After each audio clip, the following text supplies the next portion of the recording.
Hello everyone, welcome to Endless Knowledge. இந்த வீடியோவில் நம்ம எதை பற்றி பார்க்க போகிறோம்னா ஃபோட்டோஷாப்பில் இருக்கக்கூடிய பப்பட் வாப் டூலை பற்றி தான் பார்க்க போகிறோம். ஸோ உங்களுக்கு இந்த வீடியோவில் உள்ள கண்டென்ட் எல்லாமே புரியுதுன்னா மறக்காமல் லைக் பண்ணுங்கள். அண்ட் அதை விட ரொம்ப முக்கியம், இதை பற்றி தெரியாதவங்களுக்கு கண்டிப்பாக ஷேர் பண்ணிவிடுங்க. அண்ட் நீங்கள் இன்னுமே சேனலை சப்ஸ்கிரைப் பண்ணாமலே பார்த்துட்டு இருக்கீங்கன்னா மறக்காமல் சப்ஸ்கிரைப் பண்ணுங்கள். அண்ட் சப்ஸ்கிரைப் பண்ண கையோட பக்கத்தில் இருக்கக்கூடிய பெல் ஐக்கனை கிளிக் பண்ணி ஆல் நோட்டிஃபிகேஷன்ஸை மறக்காமல் எனேபிள் பண்ணிக்கோங்க.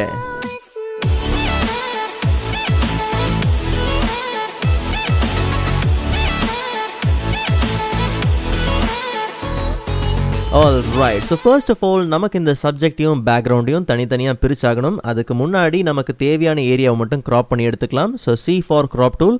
ஸோ நமக்கு தேவையான ஏரியா அந்த சப்ஜெக்டை மட்டும்தான் ஃபோக்கஸ் பண்ணுறோம். அதனால் கரெக்டாக அந்த ஏரியாவை மட்டும் க்ராப் பண்ணி எடுத்துக்கலாம். அண்ட் Ctrl+0 கொடுத்து ஃபிட் பண்ணிக்கலாம். ஸோ இப்போது செலக்ட் மெனியூவில் சப்ஜெக்ட். ஸோ ஃபோட்டோஷாப்பே இந்த இமேஜை அனலைஸ் பண்ணி இதில் இருக்கக்கூடிய சப்ஜெக்டை பர்ஃபெக்டாக செலக்ட் பண்ணிடும். ஒருவேளை நமக்கு தேவைப்படக்கூடிய ஏரியா ஏதாவது செலெக்ஷனுக்குள்ளே இல்லாமலையோ இல்லை நமக்கு தேவைப்படாத ஏரியா ஏதாவது செலெக்ஷனுக்குள்ளே இருக்குன்ற பட்சத்தில் அது எல்லாத்தையுமே நம்ம கரெக்ட் பண்ணிக்கலாம்.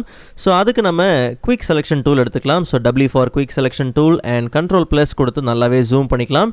இன்கேஸ் நமக்கு தேவையில்லாத ஏரியாஸ்லாம் ஏதாவது இருக்குன்ற பட்சத்தில் Alt கீ ஹோல்ட் பண்ணி அது எல்லாத்தையும் நம்ம என்ன பண்ணலாம், ரிமூவ் பண்ணிக்கலாம்.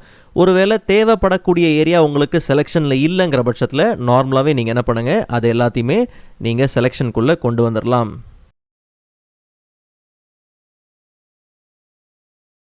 Okay fine. ஸோ ஒன்ஸ் இந்த செலெக்ஷனை க்ரியேட் பண்ண கையோட நீங்கள் எந்த டூல் யூஸ் பண்ணிட்டு இருந்தாலும் சரி, லைக் லேசர் டூல் இல்லை quick selection tool, even pen tool, எந்த டூல் யூஸ் பண்ணிட்டு இருந்தாலும் சரி, இந்த செலெக்ஷன் ஆக்டிவாக இருக்கும் போதே ஜஸ்ட் நீங்கள் என்ன பண்ணுங்கள், ரைட் கிளிக் பண்ணி லேயர் வயா காப்பி கொடுத்து கரெக்டாக இந்த செலெக்ஷனை மட்டும் நம்ம என்ன பண்ணலாம், ஒரு நியூ லேயரில் கொண்டு வந்துடலாம். ஸோ இப்போ நமக்கு இந்த சப்ஜெக்ட் மட்டும் பார்த்திங்கன்னா ஒரு நியூ லேயரில் வந்தாச்சு. ஆனால் நான் ஏற்கனவே சொன்ன மாதிரி இந்த பேக்ரவுண்டும் பார்த்திங்கன்னா நமக்கு தனியாக தேவை. ஸோ அதனால் இந்த சப்ஜெக்ட் லேயரோட விசிபிலிட்டியை நம்ம என்ன பண்ணலாம், ஆஃப் பண்ணிடலாம். நமக்கு இப்போ இந்த பேக்ரவுண்ட் லேயரை செலக்ட் பண்ணிக்கலாம். செலக்ட் பண்ணிவிட்டு ரொம்ப சிம்பிள், இந்த வாட்டி நமக்கு செலெக்ஷன் தேவை, பட் அந்த அளவுக்கு ப்ரிசைஸாக இல்லை. அதனால் நம்ம லேசோ டூல் எடுத்துக்கலாம். So L for lasso tool. So ரொம்ப ப்ரிசைஸாக கிடையாது, ஸ்கின் டைட்டாக நீங்கள் இந்த செலெக்ஷன் கொடுக்கணும்னு அவசியம் இல்லை. ஜஸ்ட் நீங்கள் என்ன பண்ணுங்கள், ரொம்ப லிபரலாகவே நீங்கள் இந்த செலெக்ஷன் என்ன பண்ணலாம், கிரியேட் பண்ணிக்கலாம். பிகாஸ் நம்ம கண்டென்ட் அவேர் யூஸ் பண்ணி என்ன பண்ண போகிறோம்னா இந்த சப்ஜெக்டை இங்கே சீன்லேருந்து என்ன பண்ண போகிறோம், ரிமூவ் பண்ண போகிறோம். ஸோ சேம் செலெக்ஷனை நீங்கள் க்ரியேட் பண்ண கையோட ஜஸ்ட் நீங்கள் ரைட் கிளிக் பண்ணி கண்டென்ட் அவேர் ஃபில். ஸோ இப்போது நமக்கு அந்த இமேஜிலேருந்து சப்ஜெக்ட் மட்டும் பார்த்திங்கன்னா பர்ஃபெக்டாக ரிமூவ் ஆயிரும். ஒருவேளை சப்ஜெக்ட் ரிமூவ் ஆனது நல்லாவே தெரியுது அப்படிங்கிற பட்சத்தில் நீங்கள் ஓகேலாம் கொடுக்கறதுக்கு முன்னாடி, அப்ளைலாம் பண்ணுறதுக்கு முன்னாடி ஃபில் செட்டிங்ஸில் கலர் அடாப்டேஷனில் டிஃபால்ட் தான் எப்போவுமே இருக்கும். நீங்கள் அதை என்ன பண்ணுங்கள், high are very haiku change பண்ணும்போது பார்த்திங்கன்னா நமக்கு அந்த ரிசல்ட் பார்த்திங்கன்னா அந்த ஃபினிஷிங் ரிசல்ட் பார்த்திங்கன்னா உண்மையிலே நல்லாவே இருக்கும். ஸோ இப்போ நம்ம என்ன பண்ணலாம், ஓகே கொடுக்கலாம். அதுக்கு முன்னாடி இந்த சேஞ்சஸ் உங்களுக்கு ஒரு கரண்ட் லேயரில் வேணுமா, அதாவது இப்போ நீங்கள் யூஸ் பண்ணுற இதே லேயரில் வேணுமா, இல்லை ஒரு நியூ லேயரில் வேணுமா, இல்லை ஒரு டூப்ளிகேட் லேயரில் வேணுமாங்கிறத நீங்களே என்ன பண்ணலாம், செலக்ட் பண்ணிக்கலாம். பட் எனக்கு இப்போதைக்கு பார்த்தீங்கன்னா எந்த பிரச்சனையும் இல்லை. ஸோ கரண்ட் லேயரை நம்ம என்ன பண்ணலாம், செலக்ட் பண்ணிவிட்டு ஓகே கொடுத்து இந்த பேக்ரவுண்டை கிளியர் பண்ணிக்கலாம். ஸோ இப்போது Ctrl+D கொடுத்து டீசெலக்ட் பண்ணிக்கலாம். ஸோ கவனித்து பார்த்தீங்கன்னா நமக்கு இப்போ சப்ஜெக்ட் தனியாக இருக்குது அண்ட் அதே மாதிரி பார்த்தீங்கன்னா பேக்ரவுண்ட் நமக்கு தனியாக இருக்குது. ஓகே, ஸோ இனிமேல் நம்ம செய்ய போகிற வேலை எல்லாமே இந்த சப்ஜெக்ட் லேயரில் தான். ஸோ நமக்கு தேவையான மாற்றங்கள் எல்லாத்தையும் அப்ளை பண்ணுறதுக்கு முன்னாடி இந்த லேயரை ஆஸ் அ ஸ்மார்ட் ஆப்ஜெக்டை கன்வெர்ட் பண்ணிக்கலாம். ஸோ ரொம்ப சிம்பிள், லேயரை ரைட் கிளிக் பண்ணி convert to smart object. So smart ஆப்ஜெக்டை கன்வெர்ட் பண்ணுறதுக்கான காரணம் என்னென்னா, ஒருவேளை நாம் ஏற்படுத்தின மாற்றங்களை மறுபடியும் ரீமாடிஃபை பண்ணணுங்கிற பட்சத்தில் இந்த லேயர் ஆஸ் அ ஸ்மார்ட் ஆப்ஜெக்டாக இருந்துச்சுன்னா அந்த மாற்றங்களை நம்ம செய்கிறதுக்கு ரொம்பவே வசதியாக இருக்கும். ஸோ இப்போது டைரெக்டாக நம்ம என்ன பண்ணலாம், எடிட் மெனியூவில் பப்பட் வார்ப். ஸோ ஒன்ஸ் இந்த பப்பட் வார்ப்பை அப்ளை பண்ண உடனே நமக்கு மேலே ஒரு சில முக்கியமான ஆப்ஷன்ஸ் எல்லாமே உண்டு. பட் அது எல்லாத்துக்கும் முன்னாடி ஒரு சின்ன பேசிக்கான விஷயம் என்னென்னா, இந்த டூல் கம்ப்ளீட்டாக பின்ஸை பேஸ் பண்ணி தான் வேலை செய்யும். ஒருவேளை நீங்கள் ஒரே ஒரு பின் மட்டும்தான் ஆட் பண்ணுறீங்கன்னா அந்த பின்னை யூஸ் பண்ணி சப்ஜெக்டை மூவ் பண்ணலாமே தவிர மற்றபடி எந்த விதமான டிரான்ஸ்ஃபர்மேஷனோ இல்லை அந்த சப்ஜெக்டை எக்காரணத்தை கொண்டோ நீங்கள் ரொட்டேட்டோ பண்ணவே முடியாது. ஸோ அப்போ என்ன விஷயம்னா, ரெண்டோ இல்லை ரெண்டுக்கு மேற்பட்ட பின்ஸை நீங்கள் ஆட் பண்ணாதான் அந்த பின்ஸை யூஸ் பண்ணி சப்ஜெக்ட்டுக்கு தேவையான எந்த விதமான மாற்றங்களாக இருந்தாலும் நீங்கள் கொண்டு வர முடியும்.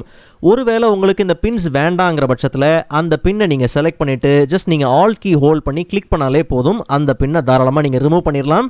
பின்ஸை நீங்கள் ரொட்டேட் பண்ணணுங்கிற பட்சத்தில் பின்னை நீங்கள் செலக்ட் பண்ணுங்கள். உங்களுக்கு எந்த பின்னை ரொட்டேட் பண்ணணுமோ அந்த பின்னை செலக்ட் பண்ணிவிட்டு சேம் ஆல்ட் கீ நீங்கள் ஹோல்ட் பண்ணிங்கன்னா அப்போ நமக்கு ரொட்டேட் ஆகிற ஆப்ஷன் பார்த்தீங்கன்னா உண்டு. ஸோ இப்படி தாராளமாக நீங்கள் என்ன பண்ணலாம், ரொட்டேட் பண்ணிக்கலாம். ஸோ நமக்கு இப்போதைக்கு பார்த்தீங்கன்னா இந்த பின்ஸ் தேவையில்லை. ஸோ முதல்ல மேலே இருக்கக்கூடிய ஆப்ஷன்ஸ் எல்லாத்தையும் பார்த்துட்டு அதுக்கப்புறமா நம்ம என்ன பண்ணலாம், நமக்கு தேவையான பின்ஸை ஆட் பண்ணிக்கலாம். ஸோ இந்த பப்பட் வார்ப்பில் ஒரு முக்கியமான ஆப்ஷன் பார்த்தீங்கன்னா இந்த மெஷ். ஸோ டிஃபால்ட்டாகவே பார்த்தீங்கன்னா ஷோ மெஷ் அப்படிங்கிறது எனேபிள் பண்ணி தான் இருக்கும். ஒருவேளை டிசேபிள் பண்ணி இருந்துச்சுன்னா நீங்கள் ஜஸ்ட் என்ன பண்ணுங்கள், எனேபிள் பண்ணிக்கங்க. ஸோ நீங்கள் ஒர்க் பண்ணுறதுக்கு ரொம்பவே பார்த்தீங்கன்னா யூஸ்ஃபுல்லாக இருக்கும்.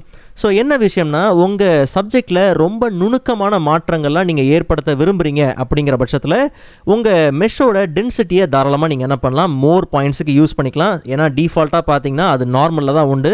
இல்லை ஒரு சில சின்ன சின்ன சேஞ்சஸ் தான் நீங்கள் ஏற்படுத்த போகிறீங்கன்னா தாராளமாக நீங்கள் மெஷ்ஷோட டென்சிட்டியை ஃபியூவர் பாயிண்ட்ஸுக்கோ இல்லை நார்மலுக்கோ நீங்கள் செட் பண்ணிக்கலாம். ரொம்ப நுணுக்கமான விஷயங்கள், நான் ஏற்கனவே சொன்ன மாதிரி ரொம்ப டெப்த்தாக நீங்கள் சேஞ்ச் பண்ண போகிறீங்கன்ற பட்சத்தில் தாராளமாக நீங்கள் டென்சிட்டியை மோர் பாயிண்ட்ஸுக்கு சேஞ்ச் பண்ணிக்கலாம். அண்ட் அதே மாதிரி சப்ஜெக்டில் நாம் எந்த அளவுக்கு மாற்றங்களை கடுமையாக ஏற்படுத்த போகிறோமோ அதுக்கேற்ற மாதிரி மோடை நீங்கள் சேஞ்ச் பண்ணிக்கலாம். ஸோ டிஃபால்ட்டாகவே நார்மல் தான் இருக்கும். ஸோ நார்மலாக இருக்கும் போது பார்த்தீங்கன்னா ஸ்ட்ரெச்சிங் எல்லாமே பார்த்தீங்கன்னா அந்த அளவுக்கு ஒன்றும் பெருசாக இருக்காது. ஸோ டீசெண்டாக பார்த்தீங்கன்னா வேலை நடக்கும். இல்லை கொஞ்சம் கடுமையாக நீங்கள் பண்ண போகிறீங்கன்ற பட்சத்தில் தாராளமாக நீங்கள் ரிஜிட் யூஸ் பண்ணிக்கலாம். ஸோ நல்ல ரிசல்ட் எல்லாமே உண்டு.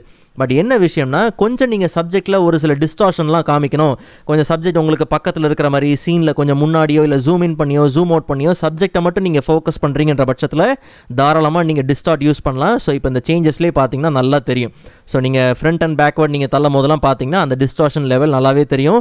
ஸோ எந்த அளவுக்கு நீங்கள் இந்த டிஸ்டார்ஷன் கண்டென்ட்டை நீங்கள் யூஸ் பண்ண போகிறீங்களோ உங்கள் தேவைக்கு ஏற்ற மாதிரி தாராளமாக நீங்கள் யூஸ் பண்ணிக்கலாம். பட் நமக்கு இப்போதைக்கு பார்த்தீங்கன்னா இந்த ரிஜிட் அப்படிங்கிறதே ஓகே தான்.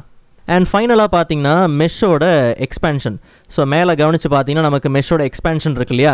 ஸோ டிஃபால்ட்டாகவே எக்ஸ்பேன்ஷன் பார்த்தீங்கன்னா 2 பிக்சல் தான் இருக்கும். ஒருவேளை எக்ஸ்பேன்ஷன் லெவல் நீங்கள் எந்த அளவுக்கு வேணுமோ அதிகப்படுத்திக்கலாம். நெகட்டிவாக நீங்கள் கொண்டு போனீங்கன்னா ஒரு விஷயம் ஞாபகம் வச்சுக்கோங்க, கண்டிப்பாக சப்ஜெக்ட்டும் பார்த்தீங்கன்னா அதுக்கு ஏற்ற மாதிரி டேமேஜ் ஆகத்தான் செய்யும். ஸோ நமக்கு இதில் எந்த விதமான சேஞ்சஸும் தேவையில்லை. ஸோ ஏற்கனவே இருந்தபடி அந்த 2 பிக்சலே நமக்கு ஓகே தான். ஸோ பின்ஸை நீங்கள் ஆட் பண்ணும்போது கவனித்து பார்த்தீங்கன்னா ஒருவேளை நார்மலாக வந்து இப்படிலாம் உங்களுக்கு ஓவர் ரைட் பண்ணுறீங்க அப்படிங்கிற பட்சத்தில் ஸோ இந்த மாதிரி நார்மலாக வந்து உங்களுக்கு மெஷர் ரிமூவ் பண்ணிடலாம். ஸோ இப்போ எனக்கு இந்த ஹேண்ட் வந்து பார்த்தீங்கன்னா இந்த கை வந்து எனக்கு தலைக்கு மேலே தான் வேணுங்கிற பட்சத்தில் பின்ஸை நீங்கள் என்ன பண்ணலாம்னா ஃபார்வர்ட் அண்ட் பேக்வர்ட் நீங்கள் என்ன பண்ணலாம்னா அரேஞ்ச் பண்ணிக்கலாம். ஸோ அந்த ஆப்ஷன்ஸ் எல்லாமே இருக்குது. ஸோ இப்போ ப்ராப்பராக நம்ம பின்ஸ் எல்லாத்தையும் அரேஞ்ச் பண்ணி நமக்கு தேவையான சேஞ்சஸை நம்ம அப்ளை பண்ணிக்கலாம். அண்ட் அதே மாதிரி பின்ஸ் ஆட் பண்ணும்போது ஒவ்வொரு ஜாயிண்ட்லையும் ஆட் பண்ணணும் அப்படின்லாம் கிடையாது. உங்களுக்கு எந்த இடத்துல பின்ஸ் தேவைப்படுதோ அந்த இடத்துல நீங்கள் என்ன பண்ணுங்கள், ஆட் பண்ணுங்கள். ஸோ ஃபர்ஸ்ட் நான் என்ன பண்ணுறேன், ஒரு ஹிப்பில் ஒரு பின் என்ன பண்ணலாம், ஆட் பண்ணிக்கலாம். அண்ட் இந்த நீயோட ஜாயிண்ட்டில் ஒன்று ஆட் பண்ணிக்கலாம். அண்ட் இந்த ஷூ ஸோ கொஞ்சம் நம்ம என்ன பண்ணலாம், இதை சேஞ்ச் பண்ணிக்கலாம். ஸோ எந்த அளவுக்கு உங்களுக்கு ஸ்ட்ரெச் லெவல்லாம் வேணுமோ நீங்கள் தாராளமாக கண்டிப்பாக நீங்கள் ஸ்ட்ரெச் பண்ணிக்கலாம். ஸோ இது எனக்கு கொஞ்சம் ரொட்டேட் பண்ணி ஆகணும், அதனால ரொட்டேட். ஸோ இந்த ஷூவையும் பார்த்திங்கன்னா கொஞ்சம் நம்ம ரொட்டேட் பண்ணிக்கலாம். ஸோ முடிஞ்ச அளவுக்கு கொஞ்சம் டைம் எடுத்து நீங்கள் என்ன பண்ணுங்கள் செய்யுங்க, அப்போ நல்ல ரிசல்ட் பார்த்திங்கன்னா உண்டு. ஸோ நல்லா கவனிங்க, எதுக்காக ஹிப்பில் வந்து நம்ம ஒரு பின்னும் ஆட் பண்ணோம்னா, பிகாஸ் இந்த ஷூவை நம்ம கண்டிப்பாக வந்து இந்த லெக்கை வந்து நம்ம ஸ்ட்ரெச் பண்ணும் போதோ இல்லை ரொட்டேட் பண்ணும் போதோ நமக்கு இந்த ஹிப் ஏரியா பார்த்திங்கன்னா கண்டிப்பாக என்ன ஆகும், சேஞ்ச் ஆகும். ஸோ அதனால் அது சேஞ்ச் ஆகக்கூடாதுங்கிறதுக்காக தான் அங்கே முன்னாடியே நம்ம என்ன பண்ணோம்னா ஒரு பின் ஆட் பண்ணோம். ஸோ இந்த லெக்கையும் ஃபோக்கஸ் பண்ணலாம். ஸோ இந்த முட்டியோட எட்ஜில் பின் ஆட் பண்ணுறதுக்கான காரணம், ஏன்னா கண்டிப்பாக நமக்கு அந்த பெண்டு வந்து பார்த்திங்கன்னா நிச்சயமாக தெரியும். ஸோ அதனால் ரொம்ப தெரியக்கூடாதுங்கிறதுக்காக தான் அந்த ஏரியாவில் நம்ம ரொம்ப என்ன பண்ணுறோம், ஃபோக்கஸ் பண்ணுறோம். ஸோ ஃபஸ்ட் என்ன பண்ணலாம், இந்த பெண்டை கொஞ்சம் எடுத்துக்கலாம். அண்ட் இந்த ஷூ ஏரியாவை கொஞ்சம் நம்ம ஸ்ட்ரெச் பண்ணி எடுத்துக்கலாம்.